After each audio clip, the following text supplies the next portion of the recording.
TLO West Pop.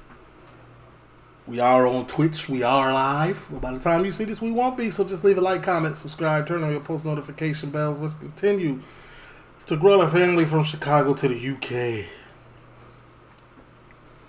Right behind me, man, you see the warning screen. This is just in case that anything sketchy or, you know what I'm saying? If you scream, I don't know.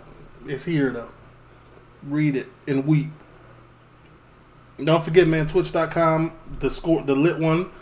The username's at the bottom of the screen, man, if you want to catch a live, man. Don't forget, we got Patreon. We post Monday through Friday. And we got merch. That's all in the description below. Let's get into this, man. This is Murder Up Close. This is the channel. And my wife, my abuser. Domestic violence documentary UK. Wow. Domestic violence is a serious, serious thing. And if you are going through that, it never gets better. It only gets worse. Leave. Male or female, leave. Copyright disclaimer under Section 107 of the Copyright Act 1976. Allowance is made for fair use for purposes such as criticism, comment, news reporting, teaching, scholarship, and research. Fair use is a use permitted by copyright statute that might otherwise be infringing. Non-profit, educational or personal use tips the balance in favor of fair use. No copyright infringement intended. All rights belong to their respective owners.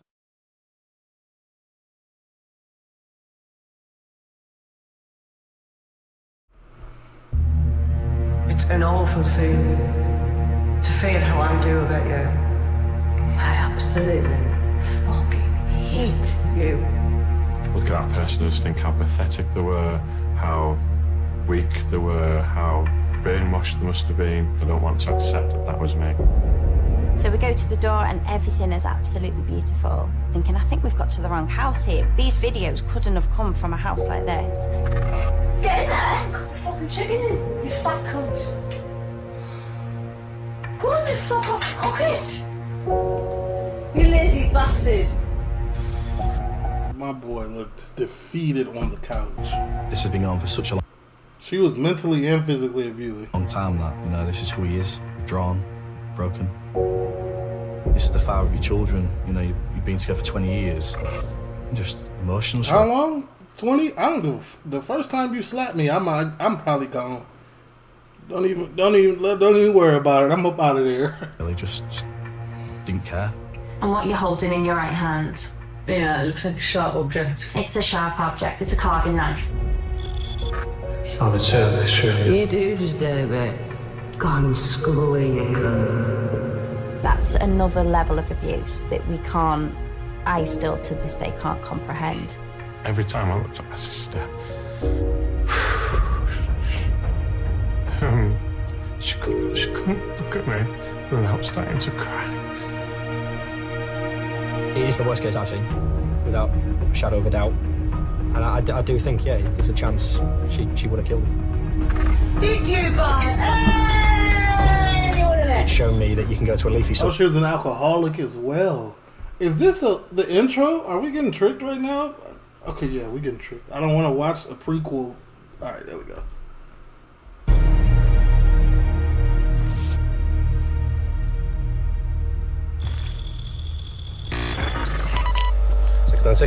What are you on as time shown?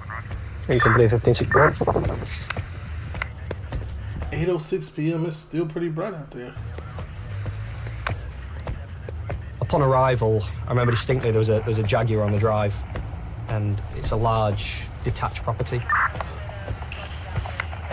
Nice. I literally just put the kids to bed, and then there was a knock at the door. I didn't know who it was at the time, so I come downstairs and open the door, and it was the police. And they said, "Do you know why we're here?" And I said, "Yeah, I think I know why you're here."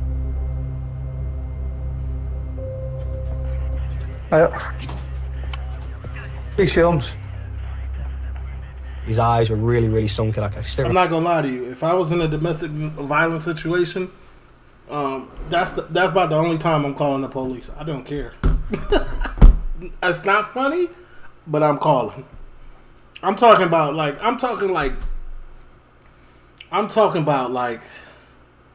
If you hit me in the face with a bottle or something, that's my girl. Oh yeah, you going to jail.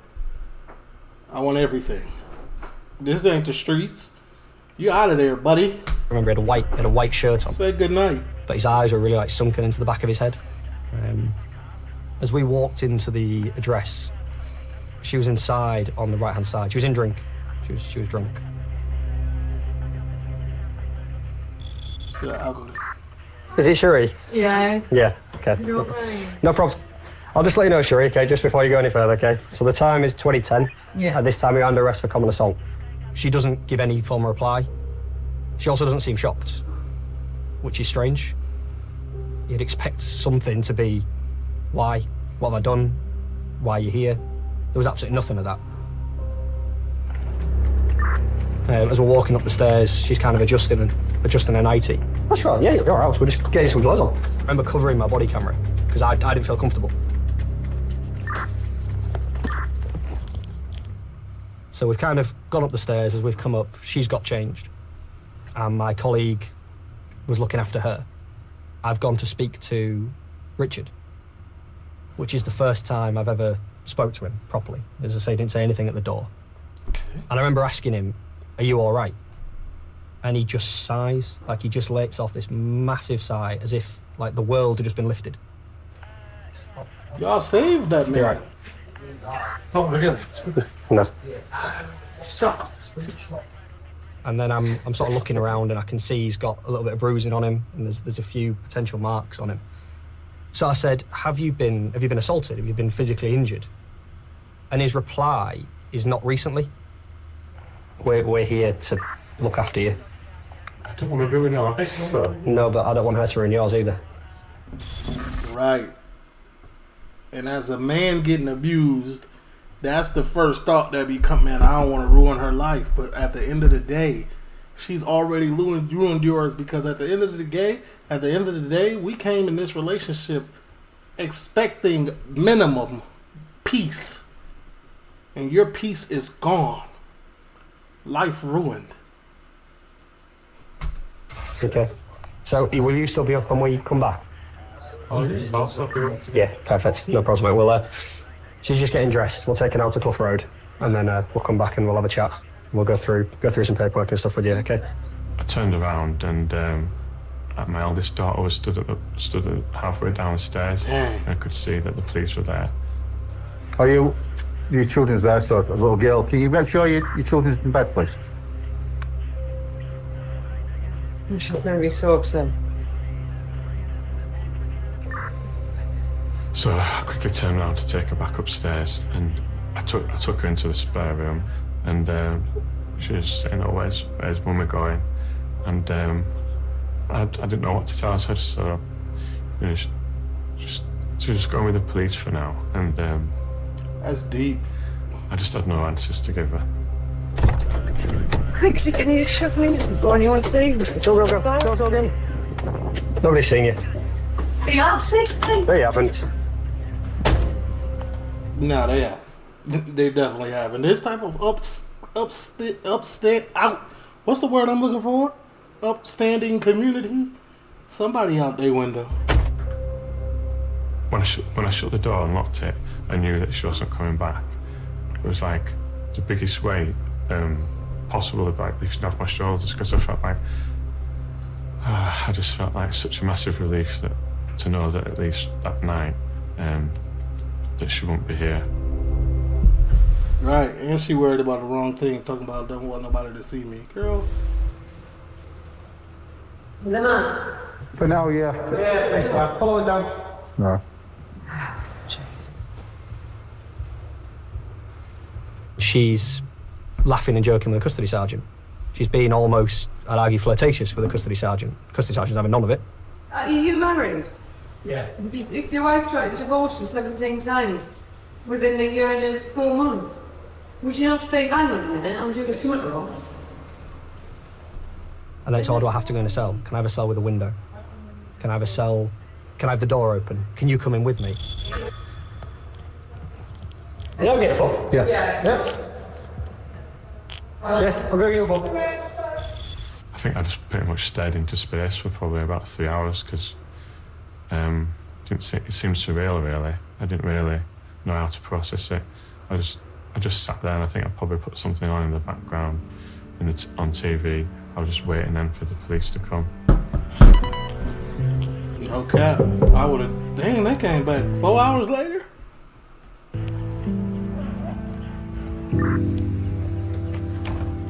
Hey, apologies about the delay. I'll wait for that's great. Nice.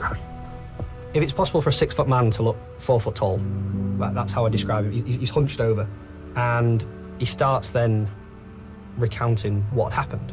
I believe she took everything from him. She demasculated him, took his piece away, probably took his everything he had that made him a man is gone. He's gonna Is this the first injury that's occurred from Shuri? No. No. And then, if I say the gates of hell opened, everything just came out. What's happened previously? Well, it's gone on for about 20 years. 20? And he recounts 20 years of abuse. It's an awful feeling to feel how I do about you. I fucking hate you. If you hate me so much, why you in my crib? You know what I'm saying? At the end of the day, leave. The secret footage, okay.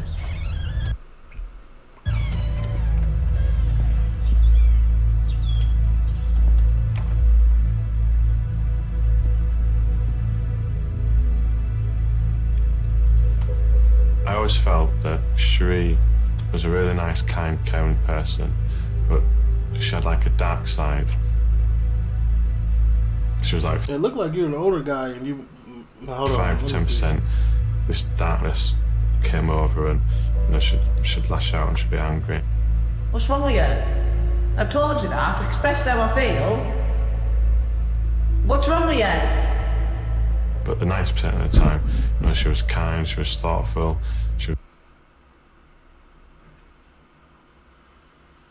I'm trying to get the picture in my head of how I want to frame this in my head. It looked like they both pretty young. It looked like he's a little bit older than her. It looked like he caught a massive W on the surface. He caught a massive W on the surface.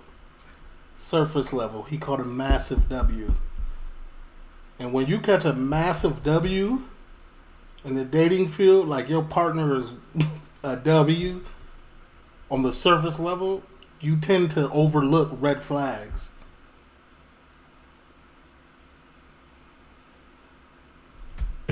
She was fun. She was like almost like a perfect girlfriend.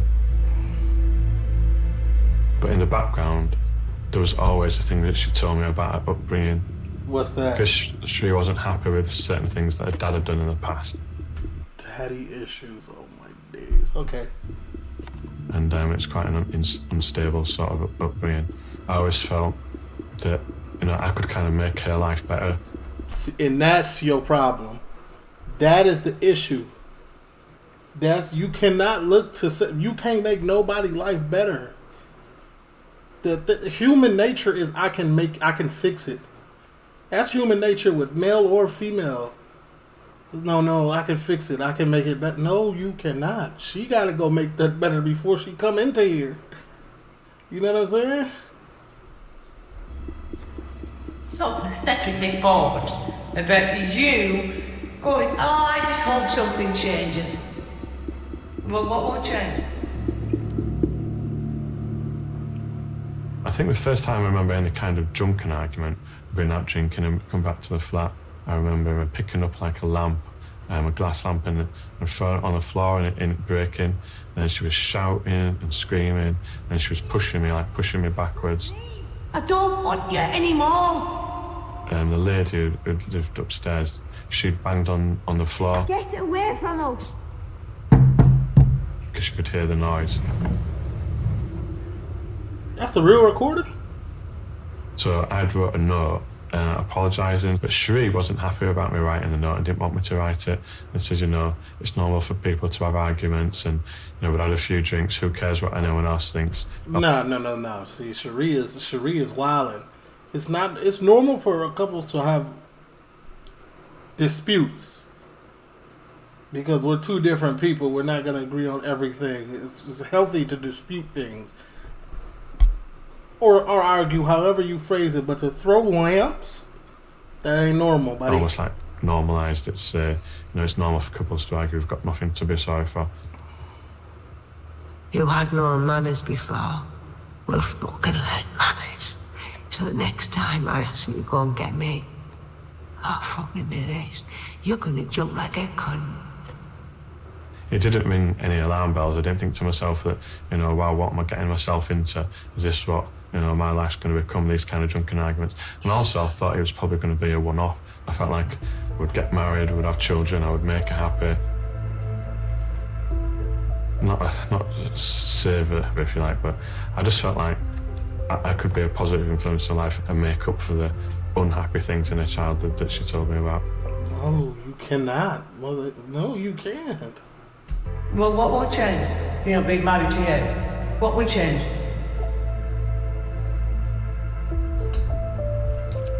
I remember Cherie saying, I think it's time now that we should try for children.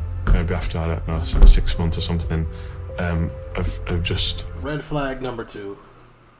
Flag on the play. 6 months after... 6 months? Nah. Just sort of trying casually almost, and it wasn't working out. And she'd say, well, to double our chances, let's do it twice on that day.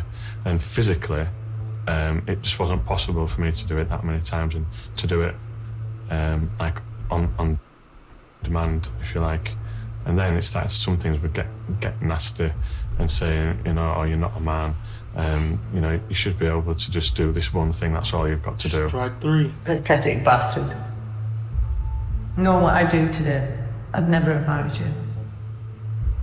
The act of having sex, it had become just something that I dreaded, because we weren't doing it out of love, we weren't doing it out of pleasure. I almost dreaded the days when we would have to do it. Went to see a specialist. So the course of treatment which was recommended was IVF. It came as a relief, because I knew then that we wouldn't need to be having intercourse all these times. When it actually happened, it was just a complete joy, and I couldn't believe how amazing she was, and how much love you could feel for something instantly. So I thought, well, that's it now. She's going to be happy. Oh, you became a stay-at-home dad, didn't you? Slowly then, over time, incrementally, sort of the insults and insinuations that started to kind of creep back in. You've got a complete fucking attitude, bitchy cunt of a wife from now on. You've had it fucking very easy. You've had it very, very nice.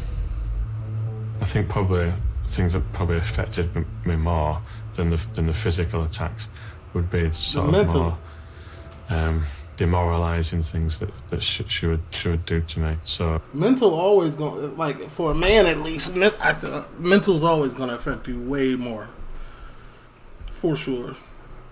Because we can handle a lot, but we already go through a lot mentally, and to be going home to somebody who's supposed to be your peace, and to hear all that, to be at war at home, is insane. In the kitchen, we'd quite often have 12 or more eggs sitting in a box, and then she would get a few of the eggs and she'd crack them on my head, and then she'd push them into my face, and she would be so angry sometimes, like the eggshell would cut into my skin. First of all, I'd have to go upstairs and have a shower to get all the egg and stuff out of my hair and out of my clothes. Bro, where was your sense of... I'm sorry, but what... Would feel hopeless a lot of time after things like that had happened. What happened in your childhood that where you thought this was cool, that you thought this was okay? Where was your sense of self-worth? I don't want to blame the victim. I'm not victim blaming, but I'm just curious. Keep cleaning, you cunt. Go on, you dirty bitch. I don't even like my girl calling me bro or dude. Hey, yo, dude. I don't like that. I don't like bro. Don't call me that. So for calling you all of this stuff that she called you is ridiculous. I'm offended at bro or dude because think about it. If a girl that you like or your girl is calling you dude, what is she saying to you? Like, or calling you her bro, what is she saying? She's saying something without saying it. Like, nah. Keep screwing on me. Screw away, you bitch. I would think sometimes, I don't know how it could have got to this, how could it have got from the start to being just so out of control and so... I feel like man, we only 14 minutes in and I'm done pause. I done paused for 7 minutes. So, I have trouble remembering a lot of specific incidents when Sheree attacked me. But one of the incidents I do remember, I think she'd been drinking. I think she maybe had a couple of bottles of wine maybe that day. Come give fuck. Come give fuck. Come give fuck. Do something. She started getting angry about something. I can't remember what it was. It would be something I'd done or I hadn't done. And then she just kind of got up off the sofa and she picked up the wine bottle. She'd come round and hit me on my ear with the wine bottle. You see what I'm saying? You see what I'm saying? Right here.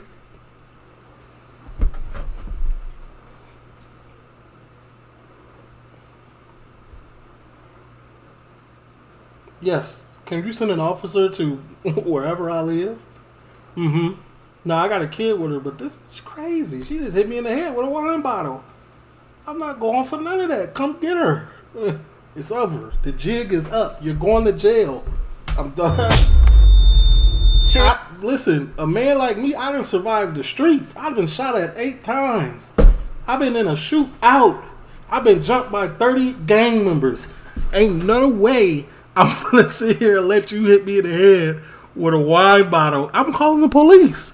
This is a luxury at this point. I did not call the police enough. You're done. You are finito. Really fucking move at my face then. Fucking get out of it! You fucking ugly bastard. You had a I kid with basically him. just almost ran away and went upstairs into the spare room. I took some pictures of the injury. Look at bro ear. 100%. If I'm hitting the head with a wine bottle by a girl that I'm dating and say that I've gave vows for and all of you're going to jail. You already violating. This is a violation. Because even for her, it had gone further than it normally would. Man, hell no. I ain't going. She was biting you?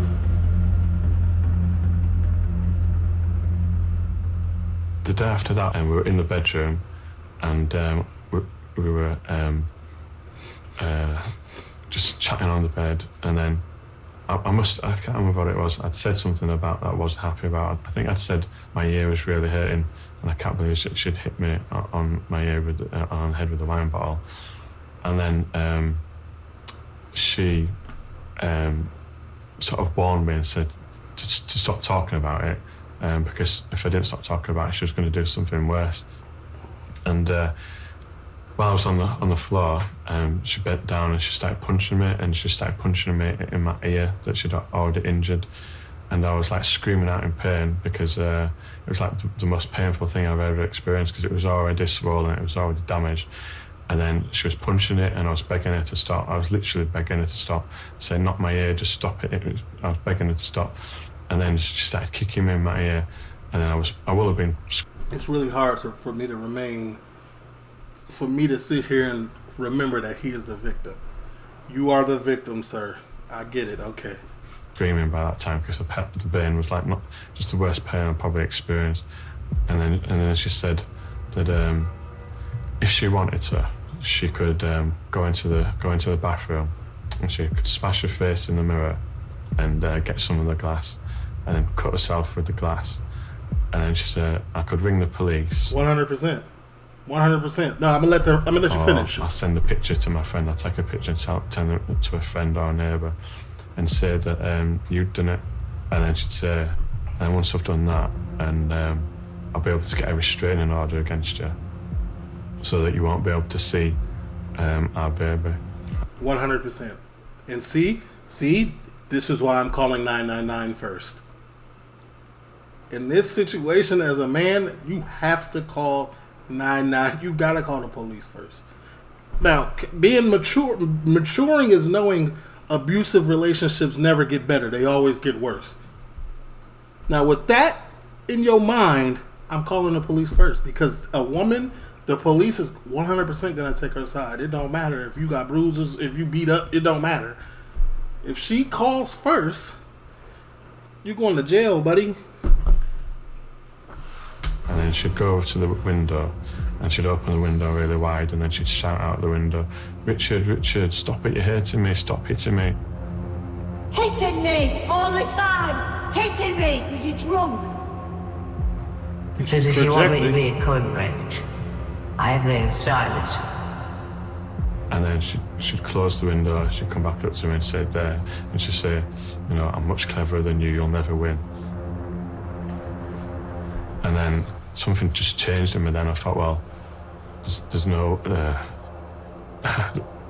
Start keeping records. There's no way I'm gonna let that happen. So I thought, well, I'll get my own evidence then.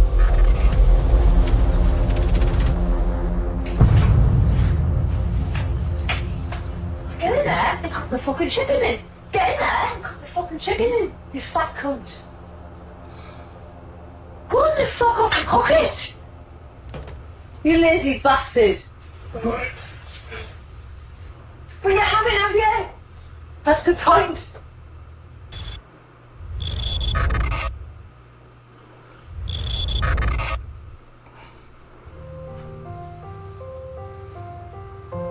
My life changed a little bit when I was 9, when my mum died. Oh my God. Damaged people cannot fix damaged people. Damaged people. These are two damaged people. She found the perfect Vic. She found the perfect victim. He got mommy issues. Of course he gonna stick her. Oh my days. And I kind of knew that she was ill, that things were different. It was just before Christmas and she was in bed. I just remember it being really dark and not being able to see her. My dad took me and my sister into the sitting room and then he told us that my mum had died. And it was almost like a physical pain almost. I remember what it was like and that I was fighting it, like not holding back the tears. I don't know if I thought it was show weakness or because I was a boy that I shouldn't cry. And then when Shree would say all these horrible... I'm a grown man. If my mom, God forbid, passed away, I'm in shambles. I don't give a fuck. I don't care what. Things to me. I think I did the same thing. I could suppress it because I'd done it before when I felt upset about my mum dying. So she used to say that I was like a robot because she knew that she could say these really hurtful things, but I wouldn't get angry, I wouldn't retaliate, I wouldn't do anything. I would just sit there. So you pretty much allowed all of this to happen because you didn't set those boundaries. These are boundaries that shouldn't even need to be set, but nevertheless, she walked on you once and continued. And she could say quite horrific things about my mum and my sister, saying, oh, I hope your sister dies from breast cancer, when she was, wanting to be particularly nasty. Hope your fat gun dies. Quick, I hope she's dead. I wouldn't really let any of her hurtful comments really get to me, and I really buried my feelings of wanting to cry and sadness, and always put on a front that I was fine, but inside I was really upset. You know, word to your mummy died. I fucking died being related to you. See what I'm saying? No. Oh. He better than a lot of us. A lot of us. Oh. Say again? That's why I didn't slam it. Just read. Just try your best. When I first came in on duty that Tell him to day, be quiet. there was something about the station that was a bit different. My colleagues who were the arresting officers, they were still on duty, which was unusual. And there was just something in the air about this job that really, really touched all the officers that had been working on it overnight. So when I came on, there was already some energy about it that was different to all the other cases that I've dealt with before. To have the videos with us, to prove and back up what Richard was saying is quite a unique situation to be in. Fucking created. Fucking get your grip. Huge times. Pass it a call. Is he agreeing it? 9 days, is that? 2. In front of the debate. The first video I watched, I had to pause several times. I had to collect my emotions, my own emotions. Even when my second officer came to help me with the interviews, he could already see that I'd welled up in the morning. So there's something about those videos that I just really, that I really found emotive, really. No cap, they're hard to watch. And I struggled. It's hard to see anybody get abused, male or female, but it's hard to see anybody. It's terrible both ways, because a woman versus a man, when a man is an abuser, can clearly not defend herself. You should be ashamed, and in jail they gonna get you. You know what I'm saying? But like a woman doing it to a man, and a man just being like, oh man, I'm like this. And back up what Richard was saying is quite a unique situation to be in. Fucking created. Fucking get your grip. Huge times. Pass it a call. Is he agreeing it? 9 days, is that? 2. The first video I watched, There's something about that do it too. I had to pause several times. I kept up in that I really found emotive, really. And I struggled.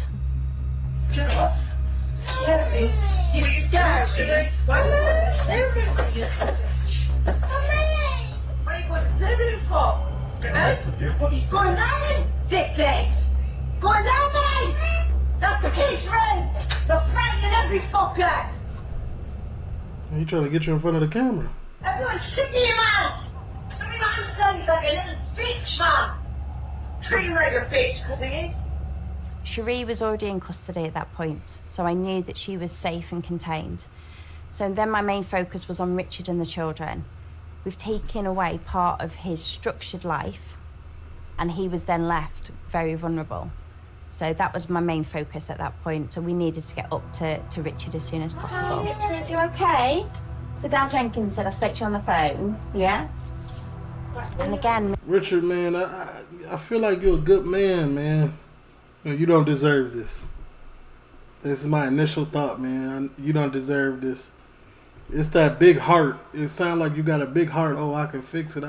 Yes, you got issues, but like, because your mom passed away at an early age, but like, you don't deserve this, man. Nobody does. me and Dan, my colleague, were looking at each other thinking, I think we've got to the wrong house here. These videos couldn't have come from a house like this. It was the type of house that you took your shoes off going in, and that's what we did. His demeanour and the way he was presenting himself, you know, he was quite obviously like a broken person. Couldn't give eye contact, you know, he kind of looked quite drawn, essentially. It was quite overwhelming, to be honest, and it was a very intense 2.5 hours.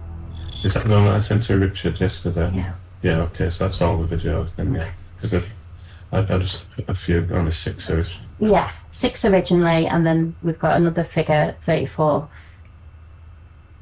So Richard, throughout the investigation, was saying about how he had this evidence, and he did mention that he felt guilty about having it. He didn't understand why he had it. He didn't want to have all of this against his wife. He loved Cherie. I knew that I had this evidence on my computer about the things that she'd done to me. And during this like honeymoon period, I'd start to feel guilty about it. And there were a couple of times during that period when I'd gone onto my computer and I thought, I'm gonna delete that evidence because it like didn't sit well with me. I thought, she's been really nice. I think she's changed. She's not going to go back to how she used to be. And it's horrifying if you think that I'm glad you didn't, buddy. If I had gone ahead and deleted that evidence now, in hindsight. Because you won't have a house to sell in a minute, so I'll break it down. You've got 500 million to decide what you want to do. Because I'll fucking smash it up. He also likes to shirt, does Richard. He likes being smart, but as he was telling us, he would know when he was going to be subjected to abuse. So he would change his clothes to a popper shirt.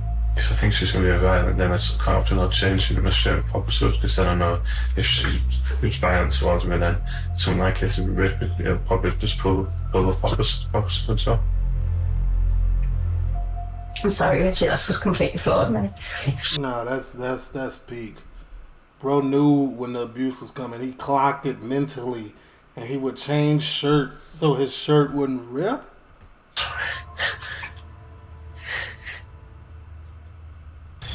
That behaviour. When do you think that behaviour came? Hey? The problem is in your marriage is because of you. Couldn't fuck you. I couldn't fuck you and have a baby, man. Do you understand that? I couldn't fuck you to have a baby. Well, we all know that wasn't how that scenario went, but whatever. There'll be a big black square there, and you can't see it, but it's on camera, it is. So don't worry, I've got some pussy, I guarantee you that, I promise you. If you desperately need a wee, you're all right. And my main concern at that point was, is Sheree going to come back? Because I always thought, is she going to be released on bail? Is she going to come back to the house? I thought, if they think it's 50-50, what are they going to do about the children? If they think I'm just as bad as her, I'm bigger than her, I'm stronger than her, they might think, I'm just as bad, I'm hitting her, I've been doing these things to her, and they might think that neither of us are fit enough to look after the children.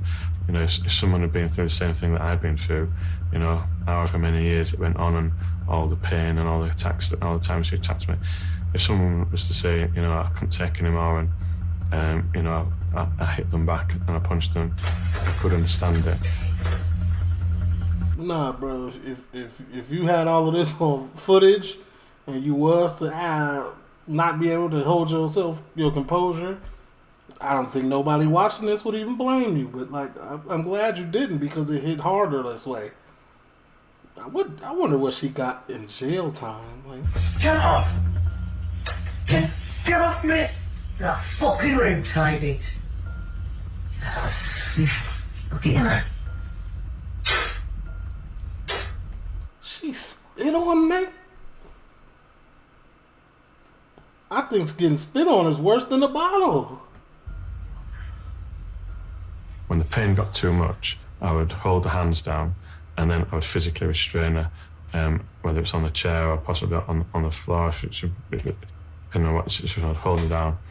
And the problem was that whenever I let her go, the fact that I'd been held in her and I was controlling her in her mind stopped her from hurting me and doing what she wanted to do. She would be 10 times angrier than before. The way I would deal with things instead would be, my main priority was to make sure that I could still take the girls to school or nursery as they got a little bit older. So it would be a conscious decision for me to get myself into a fetal position and protect my face with my hands, so that I didn't get any bruises or cuts and things on my face, so that I could still take the kids to school or nursery. And he was disclosing all this abuse, which, he may have felt ashamed of, or he may feel like he was kind of responsible in some way, which I kind of felt he was alluding to. He kind of deserved it in some weird sense. Nah, but whether that's just because he's been conditioned in such a way of 20 years of abuse that he believes that he's the problem, or that in some way Sheree's right in what she's doing, which again, it just solidified that this has been going on for such a long time, that this is him essentially. It's 20 years in. Withdrawn, broken. You didn't need your Why are you going in a room? Why are you going in a room? This is where the cameras are. What's really heartbreaking is the kids in the background screaming, man. The videos, to an extent, they showed normality within a home, and no sort of abuse like that or domestic incident should ever be normalised. Those girls were comfortable in the house, they were happy. And yet all this horror was going on around them, and they would still play on their pads, and they would still go to their dads, and they didn't seem distressed. And yet what I was witnessing was very distressing to me. It's distressing to all of us, and it's a good thing y'all caught it when y'all did, because they would have grew up thinking that is normal, and they would have went through the same thing with their partners. Oh, gross. Look at this, just watching.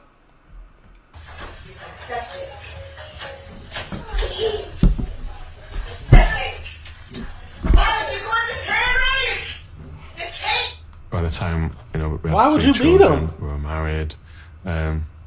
What could be missing? What could possibly change in our lives that was going to have an impact and make her change?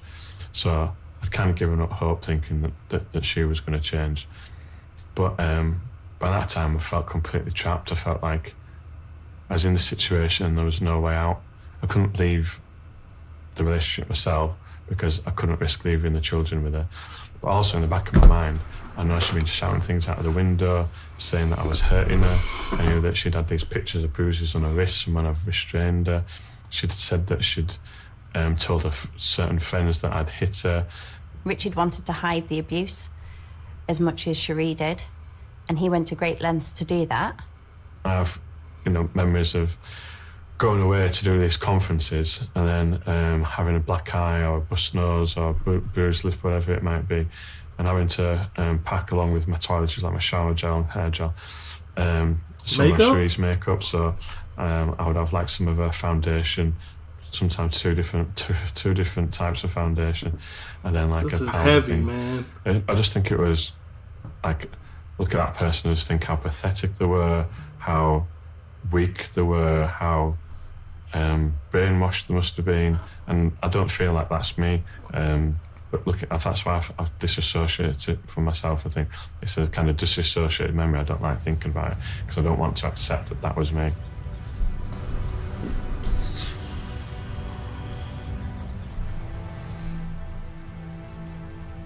We've been invited to a barbecue next door, and our next door neighbours are really, and they're really How friendly. was that? And we couldn't ask for better neighbours, more friendly neighbours. And so Richard arrived with the 3 girls, and he said, "Oh, Cherie's probably not going to come until later." We said, "Oh, that's fine." And so the evening wore on, the children were all playing, and we were all sort of chatting, just relaxing. And then suddenly, over the fence, Cherie's face appeared. And she looked a little dishevelled, the hair was in a bit of a mess. And I was just about to say hello, and she said, "Get those children to bed now." And poor Richard, I thought, oh gosh. And I said, "Are you going to be all right?" Because I didn't know anything at this time. And he said, "Yes, no, I'll be fine. I'll take the girls." I said, "Well, look, do come back, afterwards, because we're going to be here for a while." And so Richard kind of apologised and disappeared off. And it was really when he came back that he started to open up. And I said, "Are you all right?" And then, the whole world just really exploded. He was struggling with the environment he was living in at home. He talked about that she would drink quite a lot. I think she'd asked him to perhaps go to the shop for wine or something, I think it was. He hesitated and looked at her, and she said, "Right." Then she picked up a carving knife and took it outside and slashed the car tyres. And there was another awful story when the 3 little girls were in... Who was working? Who was the breadwinner here? I'm just curious, what happened when he would go to... Okay, he did just say he would have conventions and he would have to wear makeup. In the back of the car, Cherie was in the passenger seat. Richard was driving, and she kicked the wing mirror, I think, and she kicked his rear view mirror, and then she proceeded to wee on the seat. and said, sort that out. And I remember distinctly, I kind of sat down next to him and just held his hand, because he was obviously getting quite emotional at the time, and just said, you don't have to put up with this. And he said to me, he goes, but I don't want to ruin anyone's life. And I can distinctly remember this, and I held his hand tight and basically just said to him, she's ruining your life, Richard. Right. She would say, you know, you've got this, Richard. And I can still, like, hear her saying those words in her voice. Yeah, no, 100%. W neighbors, for sure. In my mind. But, you know, he had some mental stuff going on with him with his mom's passing, and you know what I'm saying? This is why he didn't stand up or you know. And then, because I told, you know, some people about when I went back to the house that evening, I felt a bit more stronger, ready to confront things. I remember walking in the house, I could still hear like Emma's words in my mind saying, you've got this, Richard, you've got this. Something had changed then. I felt more confident about things and recognised that things weren't right, and you know, I felt like I could take some control back, I think. Still seeking footage? Okay.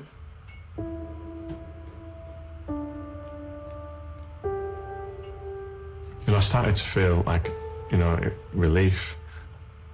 It was such a relief that I told someone about it and listened about it, and it just felt, I don't know, I felt relief to know that someone else knew what she... Somebody in the chat said they'd be frightened to fall asleep. I agree. But the thing is, though, Richard knew she was drunk, so she was fully passing out. Like, you know that drunk sleep, you gone. So he was probably happy and confident in that. What she could be like, and she'd done, you know, that many hurtful things to me. I don't think, you know, I didn't love her anymore, that anyone could reasonably call love. But I did still care about her. You know, I didn't want anything bad to happen to her. I didn't want her to get into any trouble. I just wanted her to stop hitting me and to stop being... You better than me, Rich. Because once you would have hit me with that wine bottle and then spit in my face, oh, go ahead, go sit in jail. I want the worst for you. My fault. They were a bit aggressive towards me, and I just wanted the abuse to stop.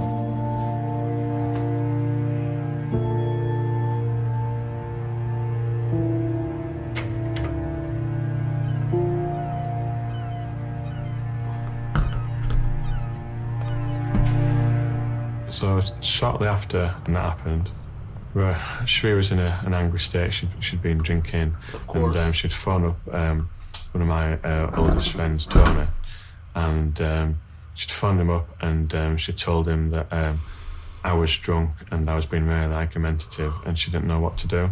And she would have sounded quite drunk on the phone because it was her that was actually drunk. And he was really concerned by the phone call, so much so that he said, okay, I'm going to come down to see you. So I came in, we sat in the lounge, and you know, Sheree did all the talking. She was saying, look, we're not getting on, and she blamed me. She said, oh, Richard's drinking too much, and you know, it's causing arguments. As Richard sat there sober. She basically said it was all my fault. So he just sat there and listened to what she said. And then he said, oh, I'd like to speak to you both, you know, separately. And Tony started walking out the room, and she like mouthed to me to say, you better not say anything.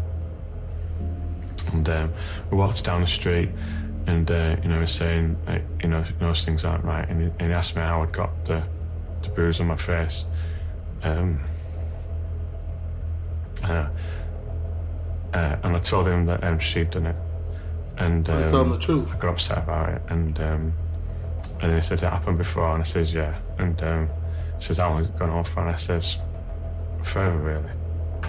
You didn't do that with him, because you haven't got the fucking common sense to do anything artistic or creative. Did you, bud? Any one of them? Well, fuck this. He's not supposed to buy any of that. What you mean? This is my view. I am not creative when it comes to designing houses. That's why you need the woman's touch, because she gonna come in and get your house right, our house right.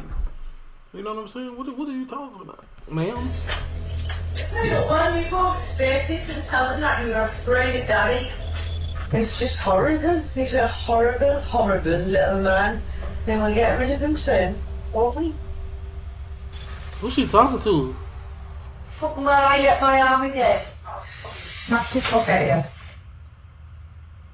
And then they went away, and I thought, well, I'll send some videos of the evidence I've got of what Sheree had done to me, to Tony, and see for him to watch them and tell me.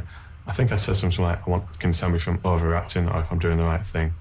Overreacting? Buddy, you're underreacting. Because I really didn't trust my own decision making, and I sent him the videos, and then a little bit later he gave me a call, and he said, you're definitely not overreacting, and he said that they've been affected quite badly by what he'd seen. He says, I'm worried about you. He says, it's obvious that Sheree's really drunk again. I know that she's been physically abusive towards you.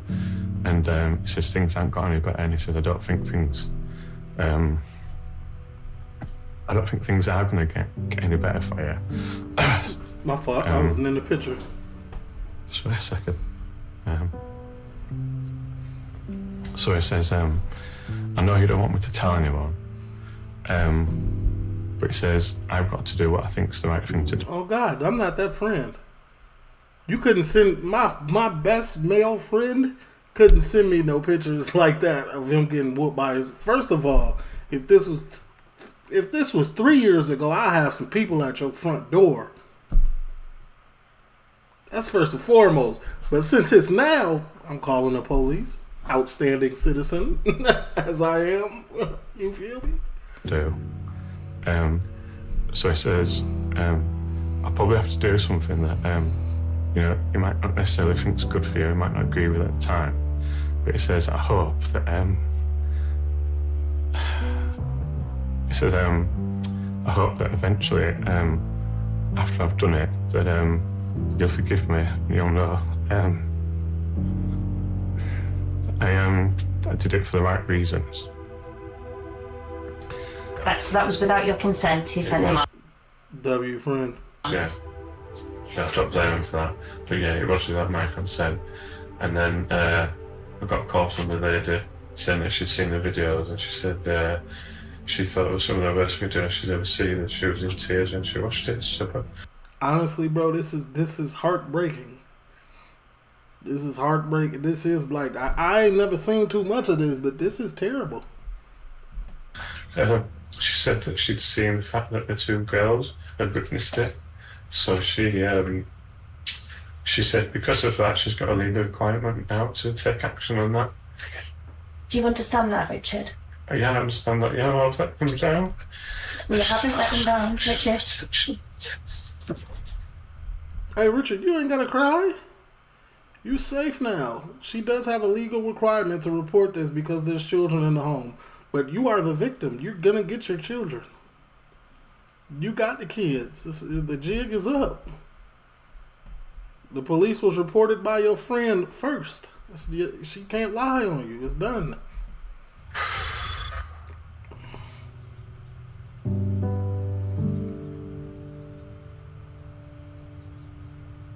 I would analyse the kids myself, and I got to think I probably got to a point where I would over-analyse things. So a lot of the things that behaviours they might have, a normal parents would think it would be just part of growing up.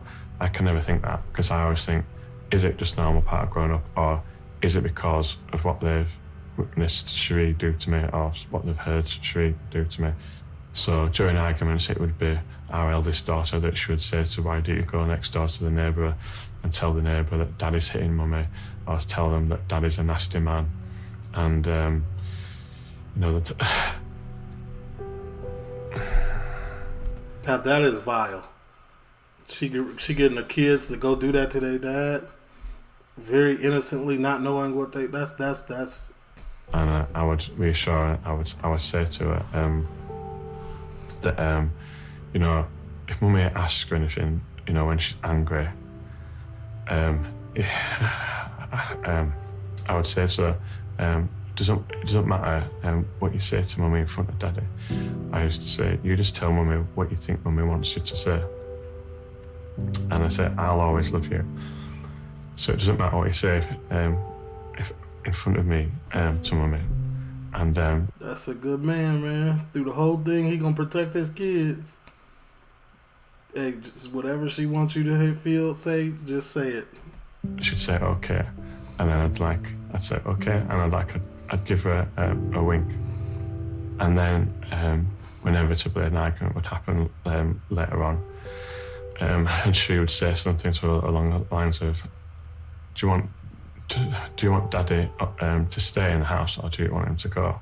And would look at me, and obviously she wouldn't want me to go, but she would look back at Mum and say, I want Daddy to go, I want Daddy to leave. And then she would say, see, as ridiculous as it sounds, or, no one wants you, everyone wants you to leave.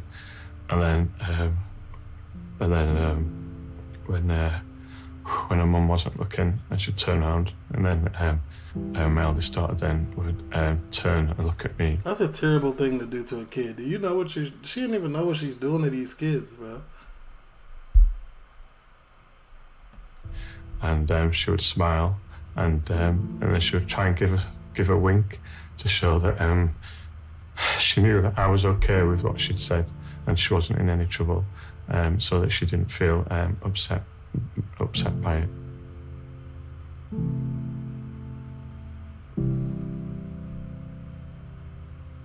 I believe he even told me once, had she have just left the abuse behind closed doors from their children, had she have just kept it separate, he wouldn't have got anyone else involved, because he felt like he was handling it. He felt like he was in control of it. He felt that he could put up with the abuse if it meant that he got the family life that he wanted and that he felt like he deserved. So he was happy, to an extent, to continue their dysfunctional family if it meant that he had a family to go home to. And it was the risk of losing that family that drove him to collect all his exhibits. He didn't want to collect any evidence against his wife. He wanted his wife to turn out to be happy, and he tried to do everything he could to make her happy. They had children. It was a long journey for them. He worked really hard. He had a really stressful job. She had a stressful job as well. They were both working hard to get to where they wanted to be, but they never seemed to be able to reach the destination that they were getting to. Obviously. They never got to the stage where Cherie was happy. She was never going to be happy because she wasn't happy with herself. Despite Richard, that's all he wanted to do.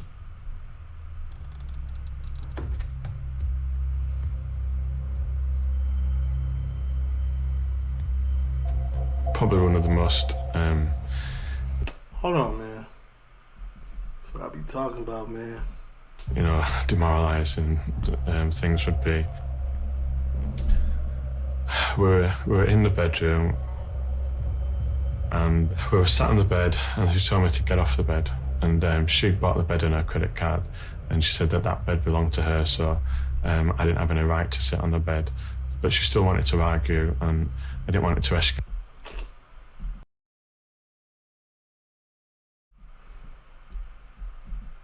So I said, all right. So I sat on the floor next to the bed, and I was still chatting to her. So she sat on the bed, I was sat on the floor chatting to her, and then she said, oh, she needs to go to the toilet. Or she just got up to go to the toilet. So she went in the bathroom, and then I was just sat on the floor, facing away from where the bathroom was. And then the next minute, Cherie was kind of on top of me, and then I didn't really know what was going on. The next minute, I realised that she defecated on my head. Trying to turn this Cherie. You do.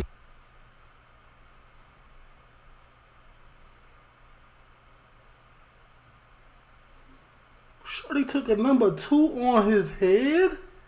Is she insane? Ain't no way, brother. Ain't no way. David, go and scrub away your cunt. Clean my shit up. Clean my defecation up. To get to the level of defecating on your husband and hitting him with a wine bottle at 10 o'clock in the morning, that's another level of abuse that I still to this day can't comprehend. Yeah. No worries. Yeah, I can't understand. I ain't never heard that. Keep everything locked, Richard. Yeah. Okay, take care. That is insane. Like, genuinely insane.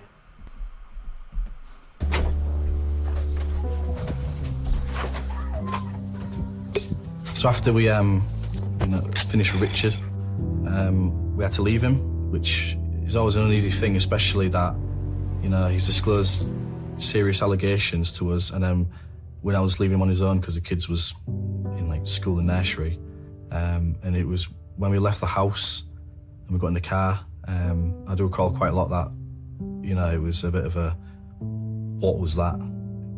They left, and I just felt relief, really. I just felt like I'd done the right thing. I was really happy.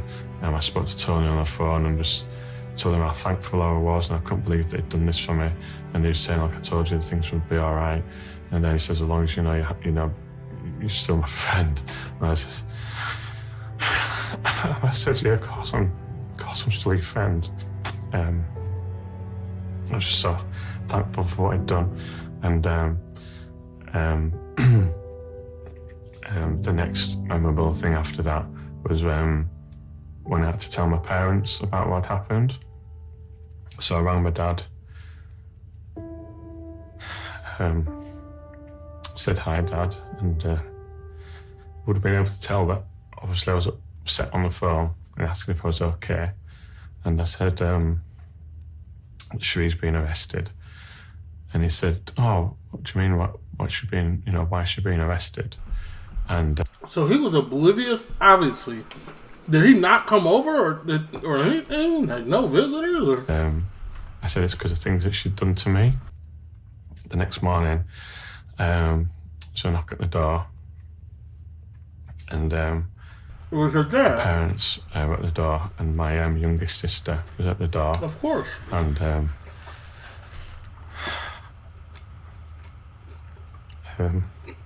it's all pretty much in tears, but obviously try not to show it. The thing is, man, a lot of people a lot of people in these situations think they're alone. Like they got nobody to turn to. You're never alone. I don't care what you're going through with your family. You tell your family, I bet you they show up. You could have not talked to your brother for 10 years. If you tell him somebody beating on you, your spouse, he's sliding. Oh yeah, he gonna slide. I don't care how detached you are from a family member. Though you tell them that, they're coming.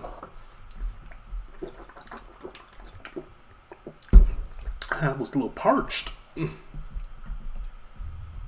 So they all came in and all gave me a really big hug and said that they've missed me and everything's going to be all right. Every time I looked at my sister, she probably isolated him though. She couldn't look at me without starting to cry. It's understandable. You are a big bro. You are a hero. The tapes are recording. We are now being recorded for this interview. Okay.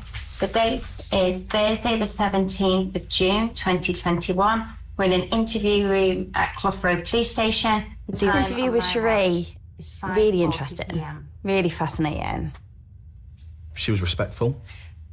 Initially, she was quiet, but she had a bit of dignity about her. You could say. The first opening question is, tell us about what's going on. And it really took me back, really, what Cherie was coming out with. He's a secret drinker. I've begged him not to do that. I mean, he fell asleep with my baby on the chair. He said he leaves the baby gate open, which I'm concerned about. So Cherie's primary complaints about Richard was that he was unsupportive. He was working a lot. He was drinking a lot. There was not one thing really that she said positive about Richard. I'm sick of him making threats. I've tried to divorce him.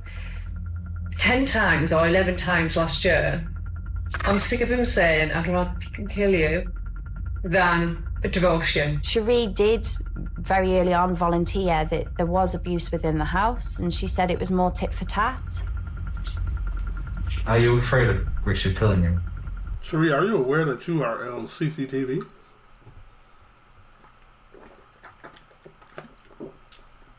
Beating your husband? Are you aware? Are you not aware the jig is up yet? I don't think he would, but when he's drunk, he's violent towards me.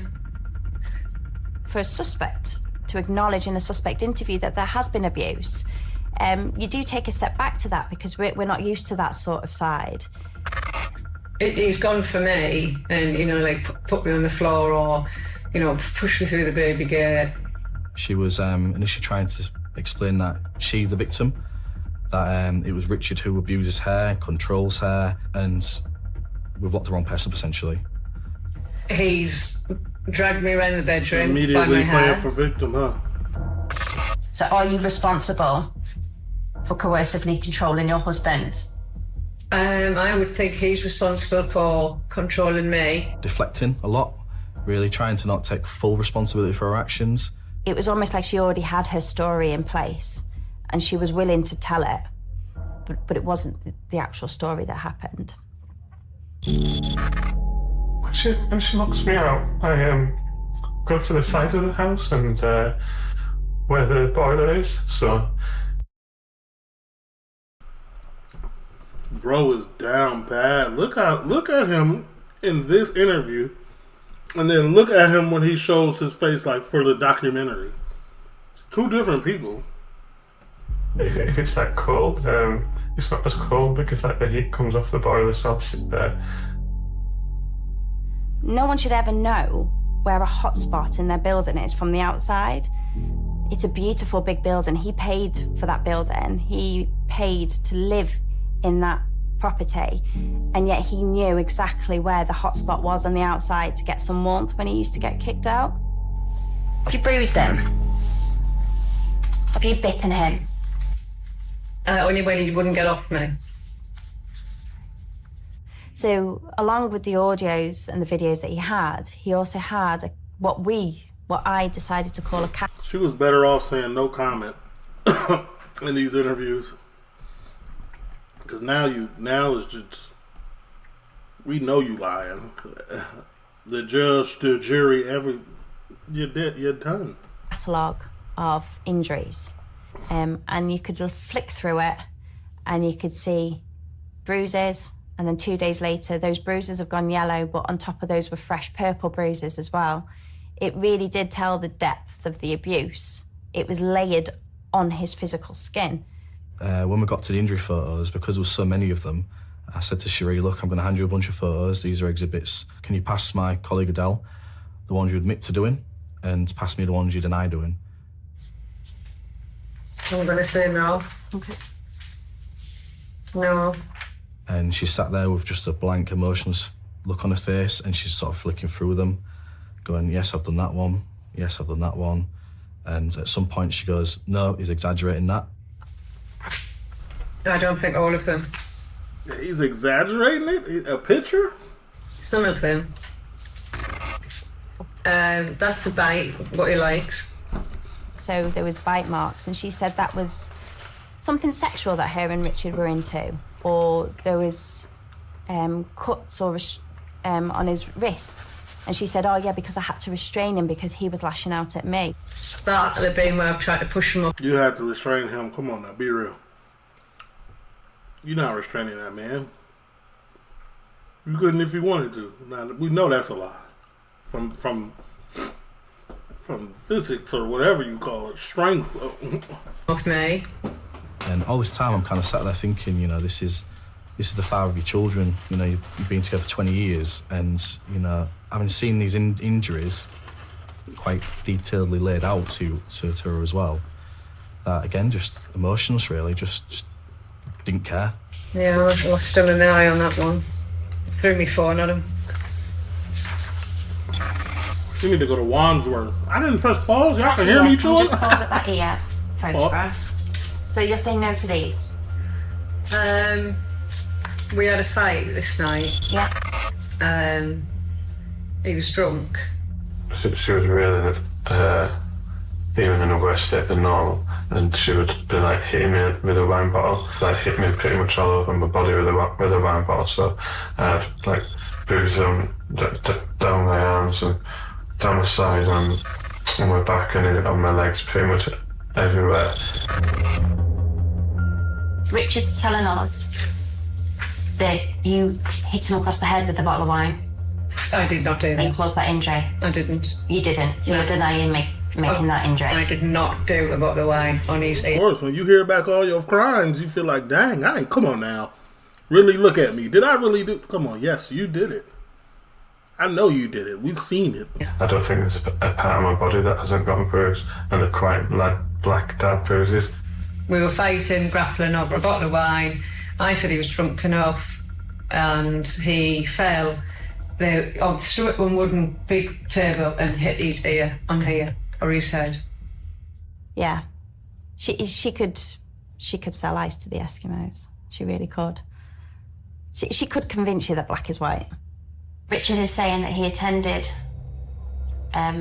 York Hospital. Yeah. To get some medical treatment for that. Is that true? I said to him he should go and get that done. Did you attend with him? No. No.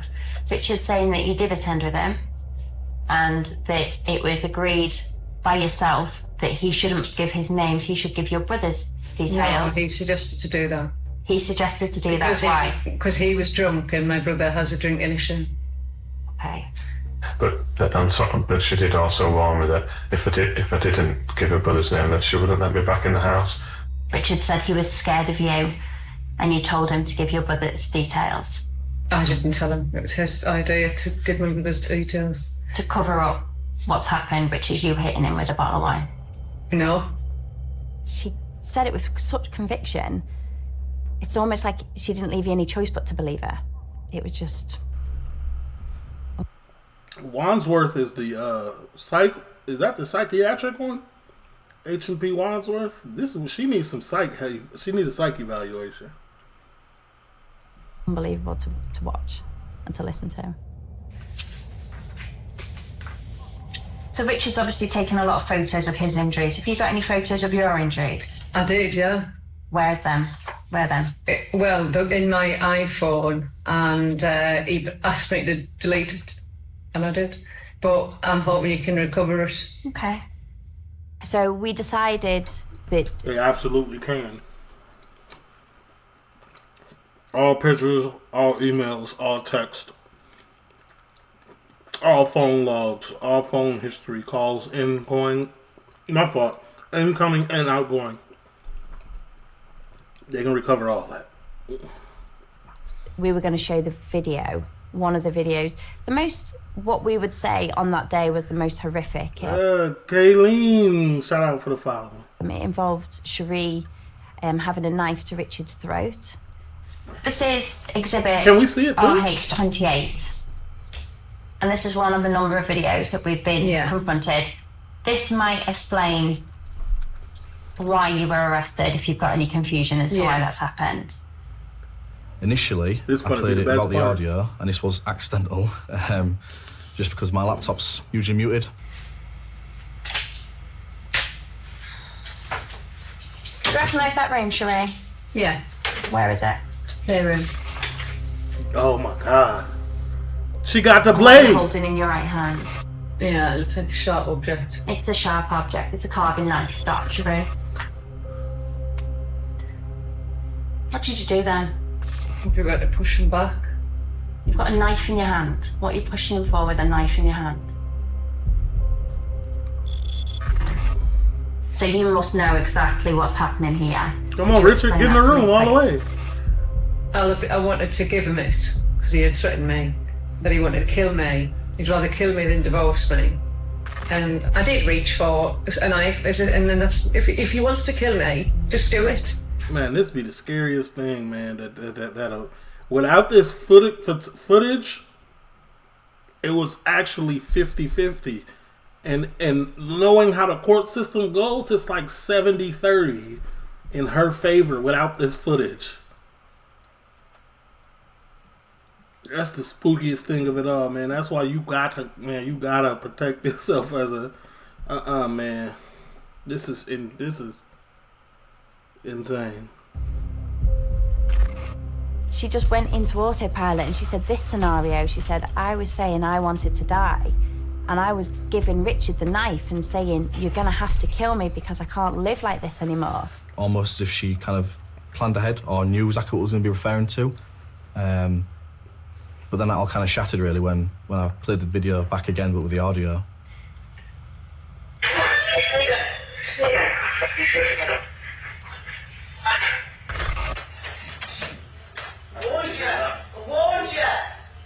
She thought there was no audio. Please stop by doing what's food. Said I'm cool at the shop, why did you have to do that? Fucking attitude, man. Looking at me. Who the fuck do you think? Fucking dare you look at me again?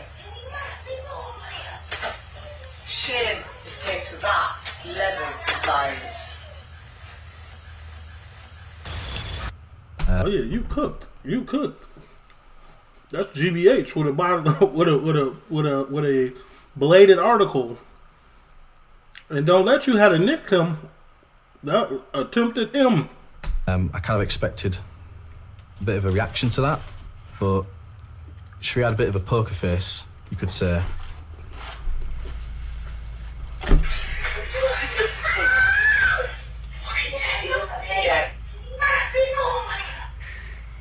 It sounded like you said, don't you dare fucking laugh at me again. What you got to say? Was it Richard laughing at you, the reason why you went towards him just then? Well, I don't know. It's just, all I can say is that he's been making threats and I've reacted. But we heard it now, Cherie. And that's all she had to say on the matter. Interview concluded. Time by my watch is 7:17. I'd be so tired of listening to her BS. So following interview, the decision was to police bail Cherie. What? And for us to do that, she had to go to a friend's in Leeds, which was a significant way from her family home. I felt relief before when I knew for one night she couldn't come back to the house. And when she said that she's not been able to come back to the house for, months or however long that could go on, and like I'm free. I'm He's free a different from man right here. Everything. I'm just free from everything that she's done to me for all this time. I'm going to be free.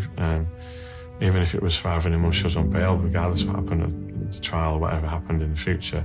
I was just, it was just like massive relief, like a massive weight off my shoulders to know that she couldn't come back, she couldn't even contact me, she couldn't send me an abusive message, she couldn't ring me, she couldn't, I felt like I was like protected from her, she couldn't do anything.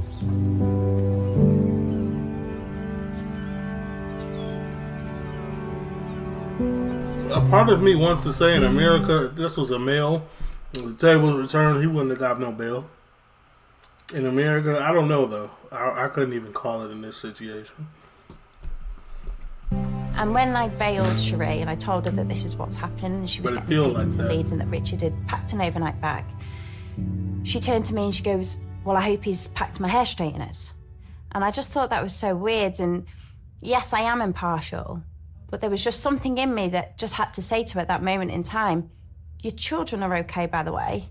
She never, for the entire duration, she never asked how her children were or where her children were. Don't care. And I just felt I couldn't help myself but bring it back down to reality, really. It's not about hair straighteners. We've got a bigger picture. We've got your children. We've got the care of your children and the future of your children in this investigation. And all she wanted to talk about was her hair straighteners. And the following day when I spoke to Richard about her overnight bag, because he said, how is Cherie? I bet she was really emotional. I'm really worried for her. Even after she was arrested, even after his opened his heart and told us everything that's happened for the last 20 Did he say years. something about the hair straightener? His main concern was making sure that Cherie was okay the following day.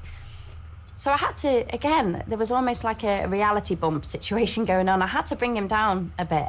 And I said, Richard, I said, she's not bothered about the children or about you. There was no emotion there. She asked if you'd packed her hair straighteners. With that, Richard burst out crying. And I'd only seen him for 10 minutes that morning. And I was like, gosh. That's what happens, though, man. You so brainwashed and delusional. To the last day, you expect something different from them than what they've always shown you. Crying already, it's going to be a long day.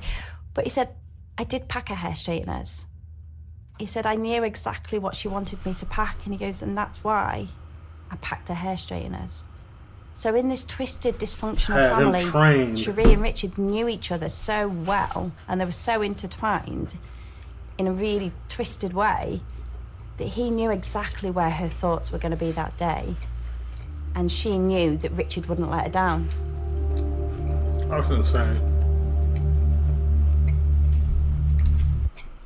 In the scheme of things, that's insane. But, like, y'all been together 20 years. You're supposed to know that. But, like...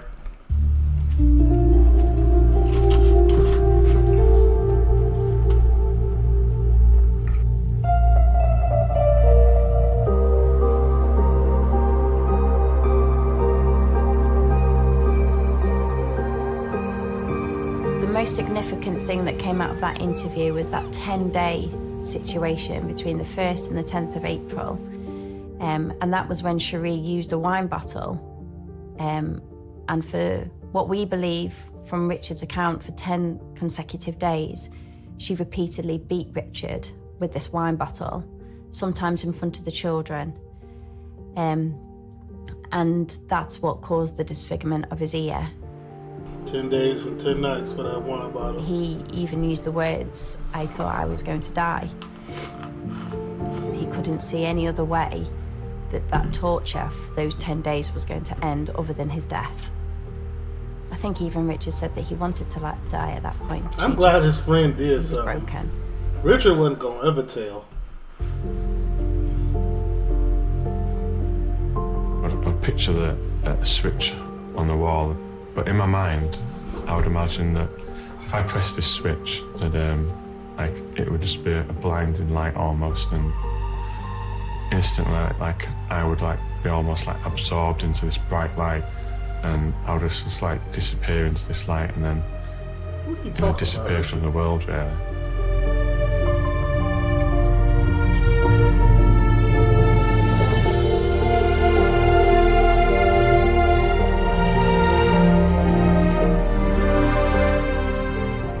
At many points we thought he might break, he might stumble, he might fall down, or retract, or not want to go through the process. But credit to Richard, really, that he somehow found the strength really to push through, and whether that be his children, his friends, his family, I'm not sure, but whatever that was, he found it and he held on to it tight, and yeah, he got there in the end. Up until that very last day, Cherie was telling people that she was still the victim. She was attending victim classes. And she was recalling... Cherie, oh my God, I don't mean to laugh, but oh my God. She was trying to hold her image together. Events that was happening at her home, but she was twisting the role so that she was the victim and Richard was the suspect. Up until the very last day, up until the trial, she wanted to control the situation, and I believe that she was telling people her version of the story. The only punishment that we would be happy with would be a custodial. That is what we're aiming for. That is what Richard deserves. That is what the legislation says that these offences need. Right. So we were expecting a custodial, but right up until the... Oh my God, I just feel like the UK justice system is really about to let me down in the largest way. I feel it coming. Day of hearing, I was still not sure whether Cherie was going to get a custodial. On the day of the hearing, there was so much support for Richard that they had to get extra chairs in to court. There was not one single person there for Cherie. And it was at the very last minute that Cherie pleaded guilty. And that just summarises Cherie, in my opinion. So you telling me through the whole of the case, though, you, the investigating officer, thought she was going to get off with a suspended fine type sentence. You weren't even sure until she pleaded out. Opinion.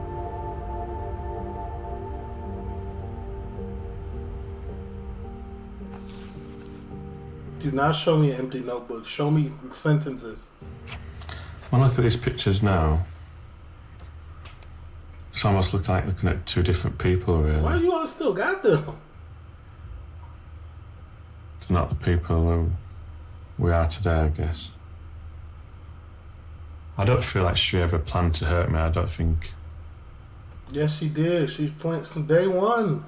You know, I think in the beginning, I feel that, you know, her feelings for me and her thoughts were genuine at the beginning. And I think... Maybe. But you still need some therapy, which is fine. I think it's got the better of her over time. The need for her to control me kind of grew. And I think I was just there for her to take things out on. I don't have any anger towards her. I don't really have any strong emotions towards her. I guess I hope.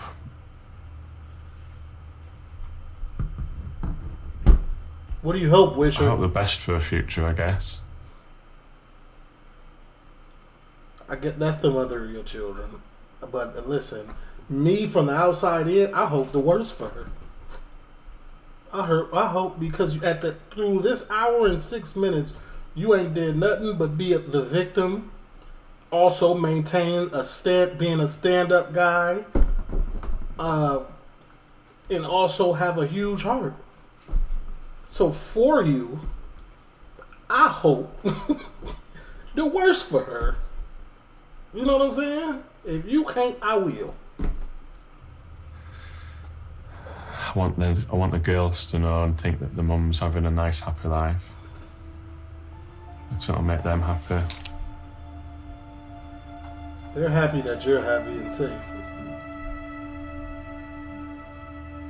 What? How much time? Here we go. Sherry Spencer was convicted of coercive and controlling behavior and 3 counts of actual bodily harm. That's it? She pleaded out. That's why she got a lesser. Okay. She's currently served for 4 years.